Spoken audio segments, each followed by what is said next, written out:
Hello, Chief. Good morning. Konde, Kanina pa ako tumatawag sa'yo, ah. Nako, sorry, Chief. Naka-silent yung phone ko. i-check mo agad yung link na pinadala ko sa'yo at panoorin mo agad. Okay, copy, sir.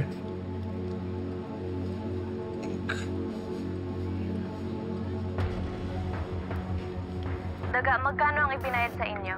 20 mil ho ang bawat isa sa amin. 10 po kami, kaya 200,000 po lahat. Para lang magbato ng itlog. Daming pera ni Amo, no? At di lang yun yung ginawa namin para sa kanya. Binayaran niya kami ng mahigit 1,000,000 para manggulo dun sa liga. At mga hostage.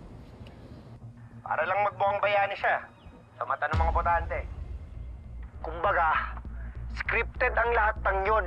Para lang bumango ang pangalan niya sa eleksyon. Pero bakit kayo umaamin ngayon? Nakonsensya kami. Pero kayo bahala. Pag-isipan yung mabuti kung iboboto niyo pa si Amo. Puro kasinwalingan lang naman ang dahilan para manalo siya. Lintes! Mga anak kayo ng pato!